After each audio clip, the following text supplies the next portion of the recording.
Hello friends, and welcome back to my channel, or welcome if you are new here. Today's video is a collaboration with my dear friend Abigail from the channel The Cottage Letterbox. Abigail and I have been friends since we were kids. We grew up together. Our moms both homeschooled, so we did a lot of homeschool stuff together. We used to ride horses together, and she's a dear friend of mine. I know that you would love her and love her channel as well. In today's video, we are doing refreshing our homes for springtime. So when you're done watching my video, go ahead and head over to Abigail's channel and watch her video as well. Her channel link and her video link are in my description box. She just bought her first home not too long ago, and she has very cute cottage style. So I know that you guys will love her. I hope that you enjoyed today's video as we refresh our homes for springtime, and let's go ahead and get started.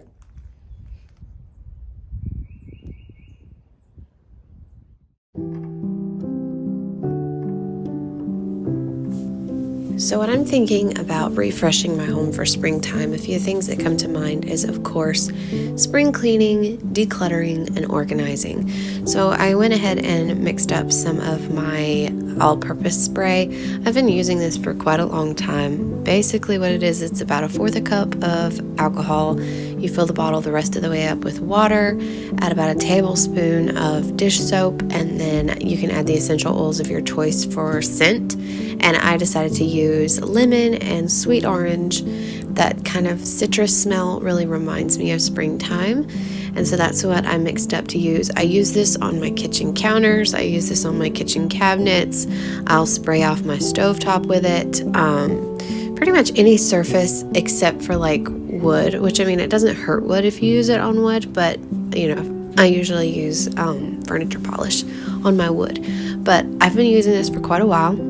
So I mixed some of this up for all of my spring cleaning needs.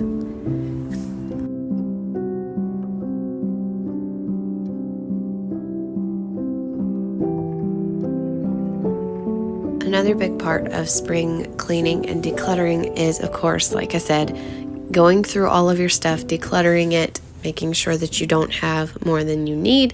And decluttering is really something that you need to do year-round, not just in the springtime. I feel like I'm constantly decluttering things because if I don't, then it just gets too much to manage. And lately I've been feeling a lot like I'm just moving stuff from one mess to the next. And when I start feeling like that, that's when some stuff definitely has to go. So I've been in the process of decluttering a lot. I've decluttered my kitchen, and in this video, I'm decluttering some of my children's books, some of their clothes, and things like that. So, you know, a regular declutter is good all throughout the year, but I feel like springtime is really the time that we really want to get our houses in order. And so I just went through our bookshelf and I found some duplicates that we had.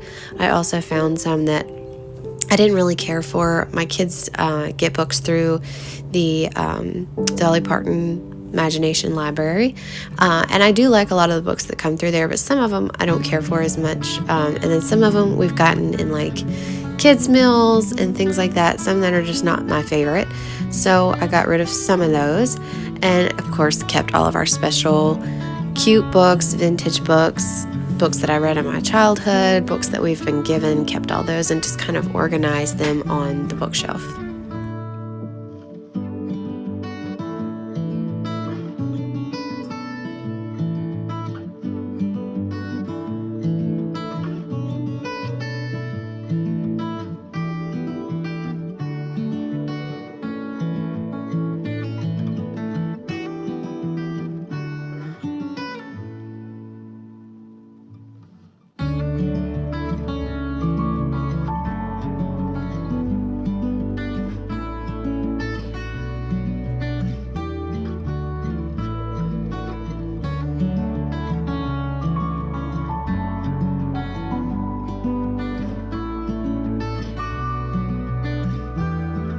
This is not all of my children's books. We have children's books in a cabinet in the living room. I have a bookshelf in my kitchen that has a lot of children's books. We have a couple bins. Like, we have too many books, and it really hurts my heart to get rid of a lot of books. But I actually did get rid of a fairly big stack of books. And all the stuff that I get rid of, I usually always take it to my local thrift store. My local thrift store donates proceeds to the local women's shelter. And then sometimes with my kids' clothes, if I know somebody that I think could use them, I'll give them to them. Like somebody that I know has a kid younger than me, I'll pass them along to them sometimes, or just take them to the thrift store. But I needed to go through my children's stuff because, for one thing, my son keeps getting in the closet. As you saw in that clip, my son has been getting in the closet and making a mess. So I just took that opportunity while all the clothes were pulled out to go ahead and go through his clothes. There's a lot of stuff actually in his closet that I didn't realize didn't fit him. I did the same thing with my daughter's clothes. I went through her dresser and there was a lot of stuff that did not fit them.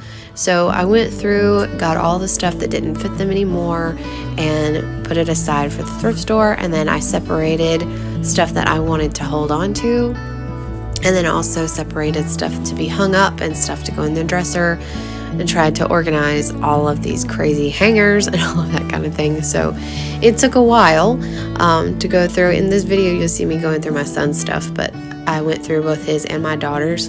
And I also went through the bins of things that I had saved when my son was little. I had saved a lot of his clothes because I had a really hard time letting go of them. But realistically, I didn't need to save all that I saved. I saved way too much and I just don't have the space to store it. So I went through all of those boxes and condensed down the stuff that I wanted to save of his to like 2 or 3 bins. Small bins. And then I still need to do my daughter's. There's like 4 boxes in her closet of clothes that I held on to that I just couldn't let go of. I need to go back in those and just hold on to my very favorite stuff, the cutest stuff, those kinds of things, because one day, you know, we'll probably have another baby, but after that, like, I want to hold on to some of their really special clothes for when they grow up and have children. So I want to have those things to pass down to them. So I do want to hold on to some stuff, but you can't hold on to everything. And then once my kids got to a certain age, I stopped saving clothes altogether unless it was something extremely special. So it's a job. It's a job going back through all that stuff. But like I said, I still need to go through my daughter's boxes, but I went through all of my kids' clothes that like were currently in their closet and dresser, weeded out all the stuff that didn't fit them anymore, and then I went through my son's old clothes, weeded out all the stuff that I didn't need to keep. And that alone just feels so much better when I look in the closet and I know that everything in the closet and in the dresser actually fits him. And in my daughter's dresser, everything in there is organized according to drawer and it all fits.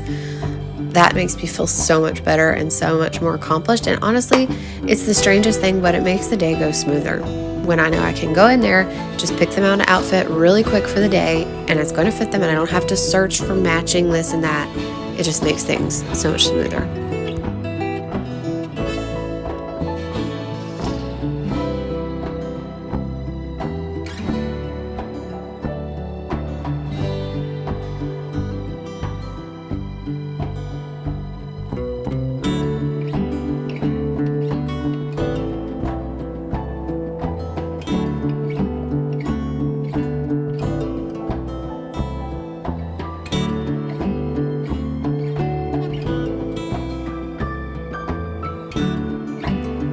Something else that really needed to be done, and I took this spring cleaning opportunity to do it, is I needed to spot clean my couch.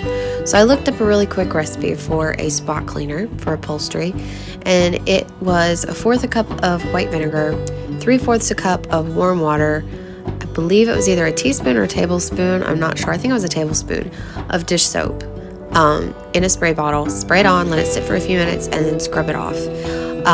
So I used this because my kids had gotten some ketchup stains on my couch, and there was pizza sauce on the new beanbag chair that we just got my daughter for her birthday. And so I went and sprayed over some of those spots and scrubbed, and this actually did work pretty well. It did get the ketchup stain off the couch and some of like the dirt stains from dirty little feet and stuff like that. There are some more serious stains on the couch that it did not get up. So I've got to figure out something for that. I really want one of those green machines, upholstery cleaners. I really want one of those, but they're about $100, and I haven't bit the bullet on that purchase yet, but I think that might I need something a little bit more heavy duty for the rest of the couch stains. But a lot of the more like surface level stains really did come out with the spot cleaner, and all of the pizza sauce came out of the big bag chair, no problem. And then on my little love seat that was my grandma's, there was some ketchup stains over there, and it took the ketchup stains off of that really easy. So it was a pretty decent spot cleaner. I've been holding on to this in my cabinet of cleaning supplies to use for other stuff, because when you have little ones, you're gonna get stains on your stuff. So it did work pretty well, and it was something that I had been meaning to do for quite a while. So I think I feel like spring cleaning is a good opportunity to get to some stuff that you normally just kind of put off and say, oh, I'll do this one day, and then you forget. And it's something that always gets put to the side. Baseboards is another thing. I don't get to that in this video, but I really do need to clean like my baseboards, my door frames, because again, little kids, you got spills, you got sticky hands, all kinds of stuff. So that's one thing: baseboards, couch cleaning, of course decluttering. And then the next thing that I'm going to do is I'm going to clean all of my glassware. I have this cabinet in the kitchen. It has a lot of glassware in it that I don't use quite as often, and it needs to be cleaned because it is caked up in dust. So I love glassware. I am a sucker for especially colored glassware, but we don't use this glassware all that often unless we have a special occasion or company come over. This stuff is usually kind of reserved for that. And of course, if I'm going to use it, I will wash it like with dish soap in the sink before we use them. But this stuff had been sitting on the shelf and just kind of had that sticky coating of dust and grime that just builds up over time. So I took me a dishcloth with some warm water and soap on it and just started cleaning off all of the glassware, getting all that dust and nastiness off. And then I took the opportunity while it was all out of the shelf to just go ahead and clean the shelf as well. And I also need to do this with my other cupboard that has my teacups and teapots and stuff on it. That shelf needs to be done as well. So I need to repeat this whole process with that cupboard as well.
And I wanted to show you my pretty glassware. I think colored glassware just is the most beautiful thing, and you can really find a lot of it at thrift stores and antique stores. I adore matching sets. Most of this stuff I have found thrifted. The pinkish purple ones a friend gave me right before I got married. And then the blue ones that you see in the back, those are actually Pioneer Woman from Walmart. I registered for those when we got married. So I do use my glassware. I just usually reserve it for special occasions and stuff like that. And then also in that shelf, I have a couple of little decorative dishes, crystal candlesticks that we also got when we got married, all kinds of little things. And it just makes me happy. This corner cabinet full of all of this pretty stuff, it just makes me happy. And now it's all sparkling clean.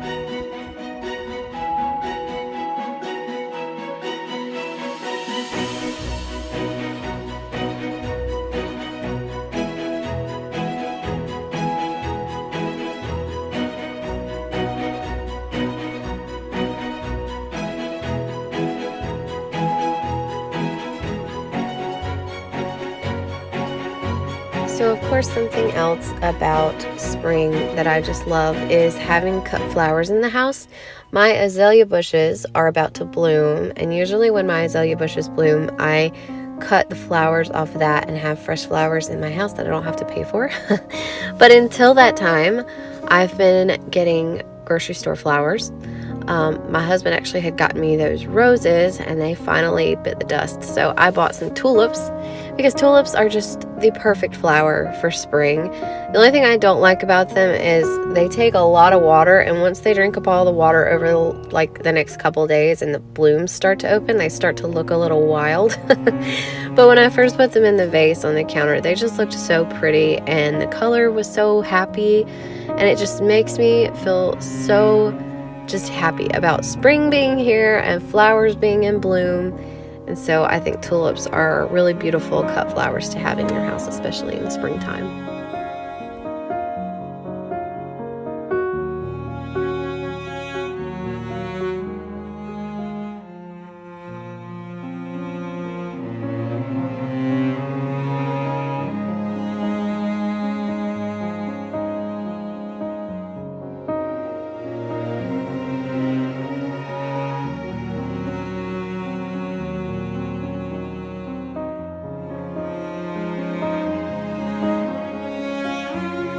And I realized while I was filming this video that I still had my winter Currier and Ives tray out for my coffee stuff.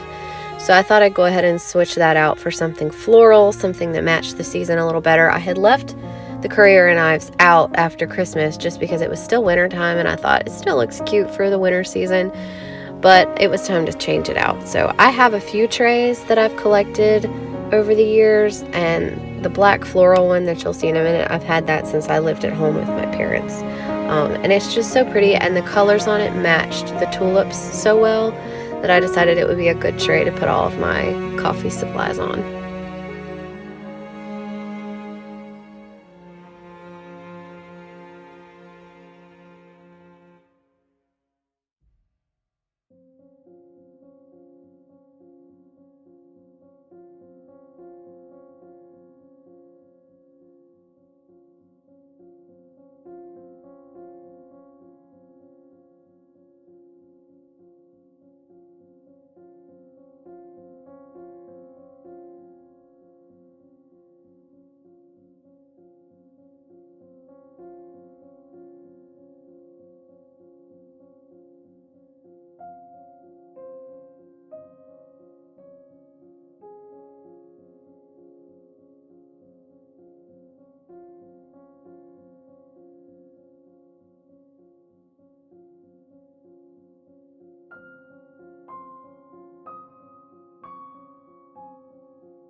Something that I've been looking for consistently when going to the thrift store has been tablecloths, cloth napkins, napkin rings, placemats, things like that. I've started a little collection of tablecloths and table runners.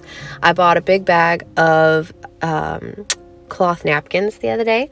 And in this video, I'm just refreshing. I had just washed this lace tablecloth, so I'm just putting the new tablecloth, or the clean tablecloth, back on the table.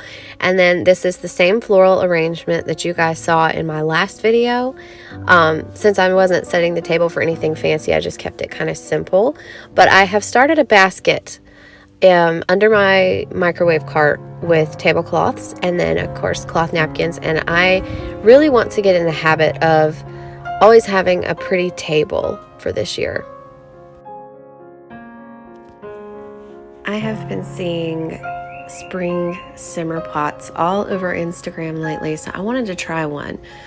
They look so pretty, but then they're also supposed to really perfume your house with really good smells.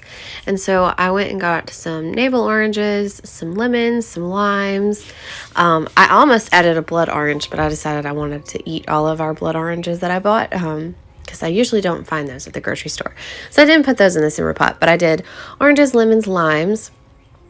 And then also I added some rosemary and some mint as well. And you just basically cut up all your fruit, throw it in a pot of water, add your, whatever herbs that you want to add. I've seen some people do flower petals, some people do herbs, some people might even do essential oils, or like cinnamon sticks, things like that. So for the spring one, I looked up a recipe and found that you could do rosemary with your citrus, and I decided to throw some mint in the pot as well. So I just put all this on the stove in my little Dutch oven, because that's the only pot I have right now, and just let it simmer. And it really did, once it started actually simmering and the fruit started to kind of break down a little bit in the pot, I really did smell that really nice citrus with the hint of rosemary all over my house. It really did smell really good. People use these as a good alternative to candles, because I know a lot of people don't like candles because they can be toxic depending on what kind you're buying. And then some people don't like to diffuse essential oils either, especially if they have pets or something. So this is a good alternative if you are looking for a way to make your house smell good and you don't like candles or essential oils. This is a really good way to make your house smell good. I am definitely going to try some more recipes, especially I'm looking forward to when the fall comes and we can do cinnamon again. I'm going to do one with cinnamon sticks and stuff again. Try that. I bet that will smell really good.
I want to thank you all for joining me for today's video. If you haven't already, please make sure to like the video. Also, make sure to check out my description box to visit Abigail's YouTube channel and her video today. I hope that you will stick around and subscribe to her channel as well, because I know that you will enjoy her content. Thank you so much for being here. I will see you guys next time. I hope you have a great week. Bye.